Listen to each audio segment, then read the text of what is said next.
C'est une joie pour moi d'inviter Kurt Buhlmann à venir nous partager avec nous ce qu'il a sur son cœur, être décidé dans la prière. C'est un homme qui sait comment prendre des décisions, qui a pris des décisions qui ont eu des enjeux très importants, qui ont eu des conséquences très importantes dans sa vie. Et sans doute, peut-être la décision la plus conséquente, c'est celle d'avoir inclus la prière dans sa prise de décision. Et c'est maintenant de ça dont il va nous parler. Bienvenue, Kurt.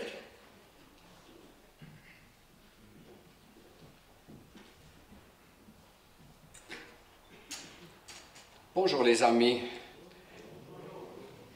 Ma première journée masculine sans responsabilité, après tant d'années au comité, mais c'est un plaisir de venir partager avec vous quelques idées personnelles, convictions personnelles en relation avec la prière. Je pense, et je suis même certain, que nous sous-estimons la prière. Nous laissons la prière un tout petit peu aux femmes âgées ou aux femmes tout court. Et il y a beaucoup plus derrière la décision de prier. Chaque chrétien est appelé à prier. Nous prions à l'église, nous prions à table, nous prions dans notre groupe de prière, nous prions lors d'un mariage, d'un baptême, d'un enterrement, et des fois même avec nos épouses. Des fois. Pourquoi prions-nous? Parce que la Bible nous y invite, ou parce que cela fait partie d'une vie chrétienne? Ou parce que les autres font de même? Ou parce que nous croyons que Dieu entend et exauce nos prières? Peut-être prions-nous de préférence quand nous nous trouvons dans des difficultés. C'est ce qui m'est arrivé. Donc ce que je vous témoigne aujourd'hui, je n'ai pas de mérite, je n'ai pas découvert quelque chose en lisant la Bible et ensuite appliqué. J'ai découvert quelque chose en étant dans de très grandes difficultés personnelles, financières, qui m'ont tout coûté. Et c'est là que la seule chose qui me restait, c'était de prier. Et ça, c'était ma chance. Je témoignerai donc de quelques aventures vécues avec Dieu en relation avec la prière, mais j'aimerais l'emballer dans je dirais presque un mode d'emploi que j'aimerais vous donner. Je ne vais pas simplement vous raconter ma vie, mais j'aimerais vous montrer un peu ce que je pense étant en relation avec la prière. Alors,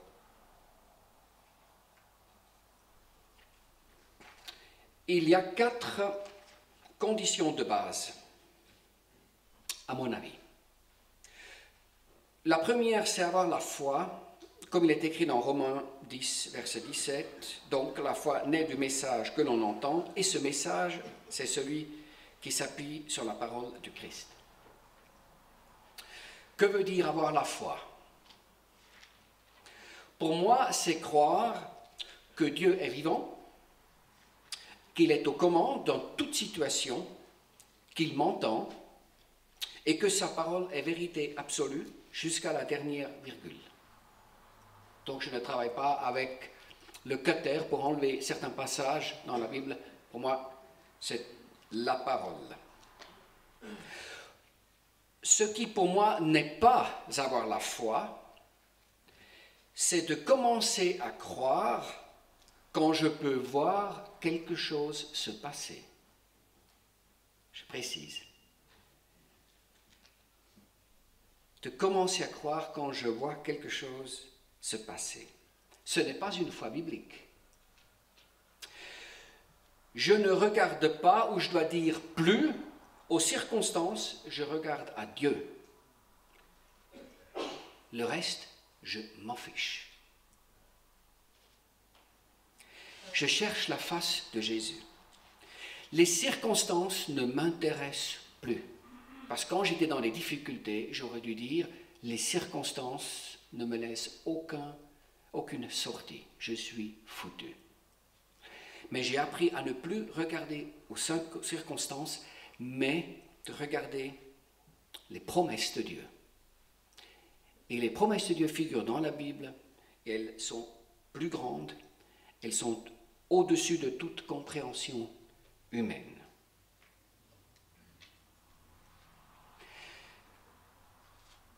Tout est possible avec foi. La Bible le dit dans Matthieu 21, 22.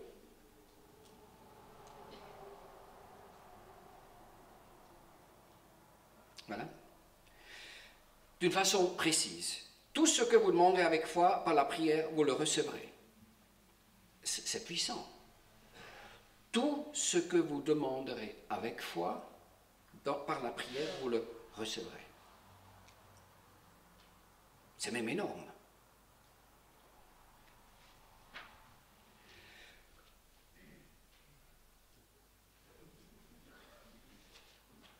Ensuite, nous avons Marc 11, 24. C'est pourquoi je vous dis, quand vous priez pour demander quelque chose, croyez que vous l'avez reçu et cela vous sera donné. C'est encore plus fort. Ça veut dire, ce passage pour moi dit que quand j'ai prié avec foi pour quelque chose, on arrivera encore où sont les conditions. Je peux même dire merci comme si je l'avais déjà reçu. Donc ce n'est pas à peu près. Et encore une fois, ne pas regarder aux circonstances. Ensuite, Matthieu 18, 19. Je vous déclare aussi que si deux d'entre vous sur la terre s'accordent pour demander quoi que ce soit dans la prière, mon Père qui est dans les cieux le leur donnera. Unité dans la prière. Deux. Vous savez pourquoi c'est marqué deux? C'est simple, c'est parce que nous devions prier avec nos femmes, nos épouses. Et si tu n'es pas marié, tu as un ami. La puissance de la prière passe par la prière à deux. On y arrivera encore. Ensuite, nous avons Hébreux 11, 1. Mettre sa foi en Dieu, c'est être sûr de ce que l'on espère, c'est être convaincu de la réalité de ce que l'on ne voit pas. Donc la foi, c'est la concrétisation de ce qu'on espère, mais ce qu'on ne voit pas encore.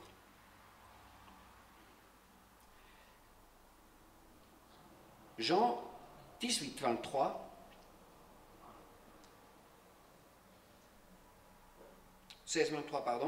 En vérité, je vous le dis, ce que vous demanderez au Père, il vous le donnera en mon nom.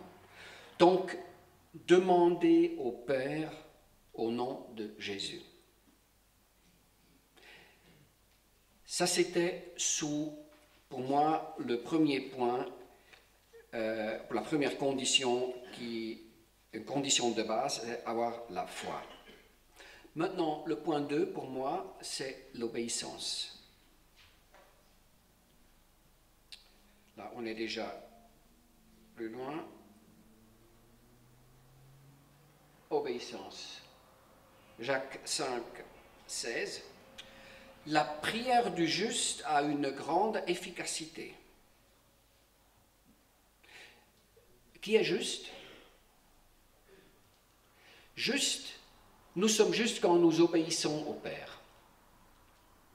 Et le passage qui est très clair à ce sujet, on le trouve dans Deutéronome 28, versets 1 à 14. Moi, j'aime énormément ce passage. Et après, vous pouvez voir ce qui se passe si vous n'êtes pas obéissant. C'est depuis le verset 15. Il est nettement plus long d'ailleurs, le passage. Très intéressant aussi, tout ce qui peut arriver.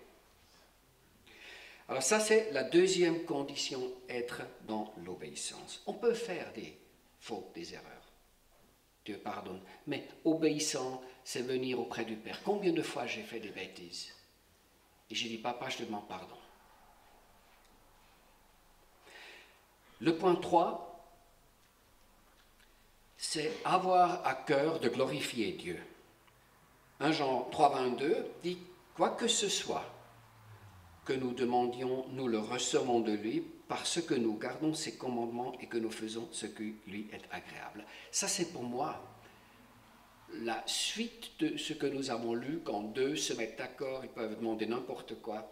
La condition, pour moi, c'est que nous demandons ce qui lui est agréable, nous gardons ses commandements. Et ça fait la différence, je pense. On peut demander n'importe quoi. Et puis, le Seigneur va envoyer. Matthieu 6, 33 le précise encore que cherchons premièrement son royaume et sa justice, et tout cela nous sera donné par-dessus. Ensuite, nous avons le quatrième point, c'est en relation avec le doute. Le doute est l'ennemi le plus redoutable de la vie chrétienne. Ça a commencé au jardin d'Éden. Est-ce que vraiment Dieu t'a dit ça? Vraiment? Le doute est une arme redoutable. Moi, j'ai été souvent confronté au doute. Le doute ne vient pas de Dieu, le doute vient de l'ennemi. C'est pour ça que nous devons, avant de prier, nous devons être clairs, ce que nous voulons. Nous devons nous mettre d'accord avec notre épouse, puisque vous priez tous avec votre épouse tous les jours. Et ensuite, nous pouvons prier avec foi sans douter. Car celui qui doute est semblable au flot de la mer agité par le vent et poussé de côté et d'autre. Qu'un tel homme ne s'imagine pas qu'il recevra quelque chose du Seigneur. C'est un homme irrésolu, inconstant dans toutes ses voies. Un autre point important, c'est la peur. La peur est pour moi le contraire de la foi. Pas la mécréance, la peur. Parce que l'amour parfait bannit la crainte. La peur vient aussi de l'ennemi. Nous n'avons pas besoin d'avoir peur. En ce qui concerne la prière, je vous ai dit, je l'ai appris et de ce fait, je n'ai pas de mérite. Je n'avais pas d'autre choix que d'avoir la Bible qui fonctionne ou elle ne fonctionne pas. Donc, j'ai attaqué, il y a une quinzaine d'années en arrière, quand je suis entré dans la foi, non pas parce que j'ai choisi, c'est parce que je n'avais plus d'autre solution. J'ai attaqué la parole de Dieu et j'ai lu les choses qui, en tant qu'homme d'affaires, m'ont impressionné. Je me suis dit, mais si c'est ça, ce Dieu, je vais le servir. Parce que c'est génial. Mais maintenant, il faut que ce qui est écrit fonctionne. Peu après, ma fille, 8 ans, vient vers moi au bureau et puis elle me dit, papa, depuis quelques jours, j'ai une phlébite ici au bras. Je ne peux plus bouger le bras, je ne peux plus faire ce mouvement. Et c'était de toutes les couleurs le bras. J'ai dit, oh là là, la peur, c'est dangereux. Et j'ai dit, Catherine, alors là, puis elle m'a dit, mais papa, on prie, et puis ça va être guéri. J'ai dit, d'accord. Elle dit, mais c'est toi qui m'as dit, et puis tu as dit que c'est écrit. J'ai d'abord dû prier pour moi pour avoir la foi. Vous voyez, cette foi enfantine qui était sûre que ça allait fonctionner. Moi, j'avais déjà la foi d'adulte qui dit, oulala, il faudra peut-être aller chez le médecin. J'ai mis mes mains dessus, j'ai pris un élan de foi. Je dis, Jésus, nous sommes unis, les deux, pour prier pour que cette phlébite, demain, elle n'est plus là. Amen. Elle a dit, merci papa, au revoir. Parti. Le lendemain, je suis au bureau, elle arrive, regarde, plus rien. Là, j'ai découvert, c'était tout au début de mon cheminement, j'ai découvert ce qui est possible avec Dieu. J'ai tout perdu de ce que j'ai monté dans ma vie d'avant. société de construction, 300 employés dans différentes sociétés. Fortune, l'autre jour, j'ai vu que j'avais pas loin de 50 millions de fortune. Succès fou, self-made man. Et à pas de gain, et l'orgueil qui précède la chute. Vous voyez, tout ce qui est écrit dans la Bible, toutes les conneries entre hommes qu'on peut faire, moi je les ai fait. Et j'ai vu après combien Dieu a intervenu dans ma vie. J'ai aussi appris que je devais récolter ce que j'avais semé. Ça, c'était une surprise pour moi. Personne ne me l'avait dit. Je pense maintenant, tu es chrétien, c'est bon? Non, non, j'ai dû semer. Tu dois semer et récolter ce que tu sèmes. Mais Dieu va t'aider et si tu sèmes de la bonne semence, la mauvaise récolte diminue. Et diminue et diminue. Et c'est là que j'ai aussi perdu ma première femme. La foi m'a tout coûté, mais j'ai tout trouvé, comme il a été dit. Et cette période, qui était une période où des fois je disais je passe par l'enfer, est de la plus belle période de ma vie parce que j'ai découvert ce Dieu vivant, ce Dieu énorme, et ce Dieu grandiose. Et aujourd'hui, je n'ai plus peur. Moi, je peux vous dire, je n'ai plus peur, je ne connais plus la peur, c'est honnête. Les temps à venir, avec de grands problèmes, moi je me réjouis, moi je veux voir mon Père à l'œuvre.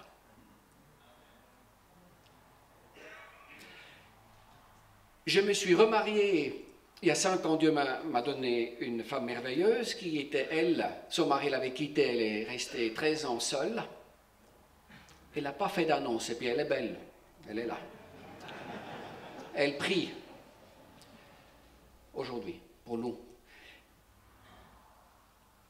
On s'est connus et à l'église, et puis un jour j'ai reçu un passage dans Ésaïe 45, versets 1 à 3, de l'homme qui m'a amené dans la foi. Son nom était Otto Ringli, il est décédé en 1994, et sa femme m'a donné ce billet de son jour, du calendrier, le jour du calendrier du jour de décès. Puis elle a dit, l'autre jour j'ai fait de l'ordre et j'ai trouvé ce calendrier, voilà le billet. De son jour de décès, je l'ai pris, c'était Ésaïe 45, verset 1 à 3. Et je l'ai montré à cette personne que je fréquentais, mais on se fréquentait depuis un mois ou comme ça. Et j'ai dit, regarde ce que j'ai reçu. Elle a ouvert sa Bible, elle a montré derrière, à la dernière page, une notice, vous voyez, un de ces postiches jaunes. Elle m'a dit, regarde, et là il a marqué, ma demande à mon Père céleste. Double point, si courte est l'homme que tu as prévu pour moi comme futur mari, Dieu le donne, le passage dans Ésaïe 45, 1 à 3. Est-ce que, moi j'aurais pas eu la foi, quand j'ai vu la jolie blonde, de poser une toison comme ça. Alors on s'est mariés très rapidement et nous vivons des choses très fortes. Nous prions tous les jours. 7 fois par semaine, nous prions tous les jours. Parce que nous, en tant qu'hommes chrétiens, nous devrions remplir 3 choses avec nos épouses. C'est prier ensemble, manger ensemble, et puis après encore dormir ensemble. Ça, c'est un vieux pasteur qui me dit ça. Je trouve qu'il était très, très sage.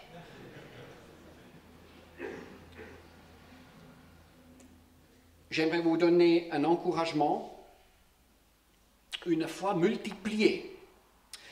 Vous savez, j'ai remarqué que quand vous avez 80%, 80% de foi, c'est déjà pas mal.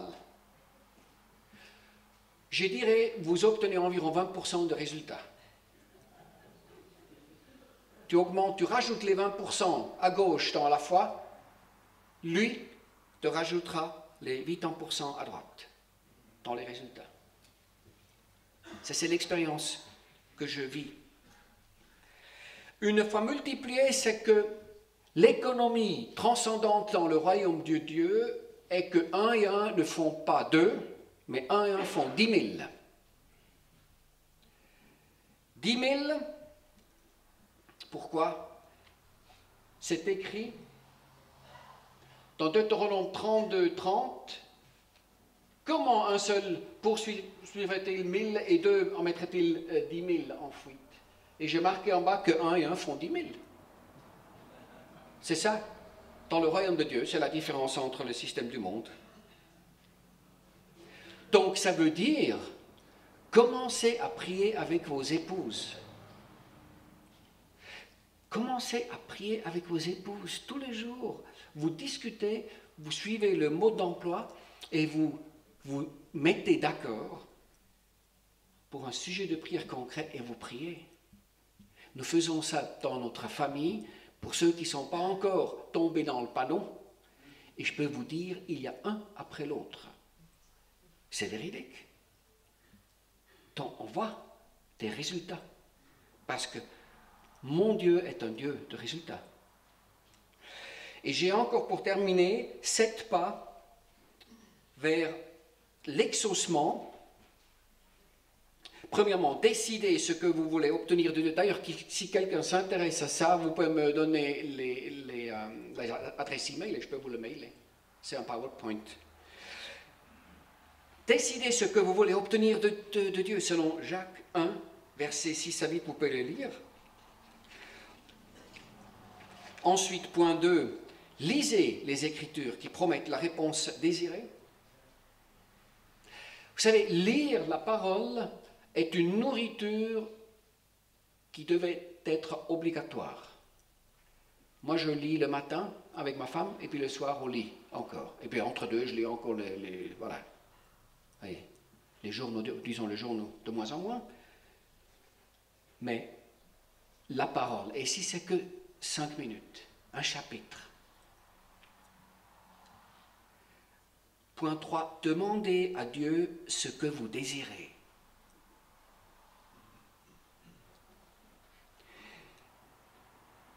Croyez que vous recevez, selon Marc 11, 23-24, comme on a déjà dit. Et refusez le doute. Rejetez le doute. Il vient du diable. Et si vous lui résistez, il fuira loin de vous. Et à ce sujet, le diable m'a souvent, après avoir été dans la foi, m'a souvent rappelé le passé, toutes les bêtises que j'ai faites. Jusqu'au jour où j'ai lu comment le combattre. Je lui ai rappelé son avenir. Après, il m'a laissé tranquille. Ce qui est écrit dans la Bible, je n'ai pas discuté, j'ai lu ce qui était dans la Bible, j'ai dit, Satan, voilà ce qui est marqué dans la Bible, après, j'ai dit, allô, il n'y avait plus personne. Méditez les promesses. Très important de méditer les promesses. Nous faisons ça régulièrement. Et puis, point 7, louez Dieu. Louez Dieu même si tu ne vois pas encore de résultat, même si les circonstances sont ce qu'elles sont. Tu ne regardes pas aux circonstances, tu regardes à Dieu. Tu gardes les yeux fixés à Dieu. Il t'honorera. Il n'a jamais laissé tomber un des siens. C'est notamment dans le psaume 37, versets 25 à 26. Et puis, comme mot de fin, j'aime énormément le passage dans 1 Corinthiens 4:20 qui est affiché ici. Et moi, je rajoute normalement encore un seulement. Je dis, car le royaume de Dieu ne consiste pas seulement en paroles, mais en puissance. Nous avons un Dieu puissant. Et les amis, moi, je vous encourage à chercher ce Dieu puissant, ensemble avec votre épouse ou avec ton ami. Tu as un ami pour prier si tu es seul. Tu trouveras. J'aimerais terminer par la prière.